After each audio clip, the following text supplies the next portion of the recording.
स्वागत है आपका आपके अपने चैनल श्रुति क्लासेस पर।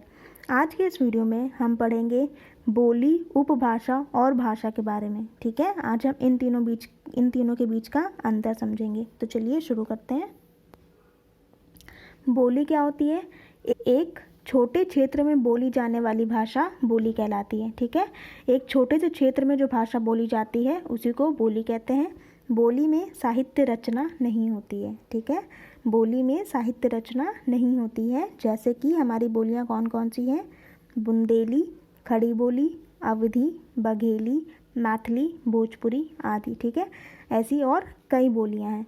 तो ये हमने एक एग्जाम्पल लिए हैं, थोड़े से समझ में आ गया बोली क्या होता है। छोटे से क्षेत्र में बोली जाने वाली भाषा बोली कहलाती है।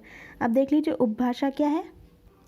अगर किसी बोली में साहित्य रचना होने लगती है और क्षेत्र का विस्तार हो जाता है तो वह बोली ना रहकर उपभाषा बन जाती है। ठीक है, बोली में क्या पढ़ा था हमने? बोली में साहित्य रचना नहीं होती है, जबकि उपभाषा में साहित्य रचना होने लगती है और क्षेत्र का विस्तार भी हो जाता है और वह बोली ना रहकर उपभाषा बन जाती है। जैसे कि उपभाषाएं कौन कौन सी हैं? शौरसेनी अपभ्रंश, खस, अर्धमागधी अपभ्रंश आदि। ठीक है, और भी हैं।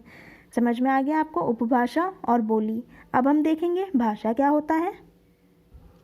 साहित्यकार जब उस उपभाषा को अपने साहित्य के द्वारा परिनिष्ठित सर्वमान्य रूप प्रदान कर देते हैं तथा उसका और क्षेत्र विस्तार हो जाता है तो वह भाषा कहलाने लगती है। ठीक है, साहित्यकार जब उस उपभाषा को अपने साहित्य के द्वारा परिनिष्ठित सर्वमान्य रूप प्रदान कर देते हैं तथा क्षेत्र और विस्तार हो जाता है वह भाषा कहलाने लगती है। एक भाषा के अंतर्गत कई उपभाषाएं होती हैं तथा एक उपभाषा के अंतर्गत कई बोलियां होती हैं। समझ में आ गया आप सभी को? पहले बोली होती है, बोली उपभाषा बनती है, फिर उपभाषा से भाषा बनता है। ठीक है, आई होप सो क्लियर हो गया होगा बोली, उपभाषा और भाषा में अंतर क्या क्या है। तो आई होप अगर वीडियो पसंद आया हो तो लाइक और शेयर कर दीजिएगा। सब्सक्राइब ना किया हो तो सब्सक्राइब कर दीजिएगा। ठीक है, thank you guys, bye bye.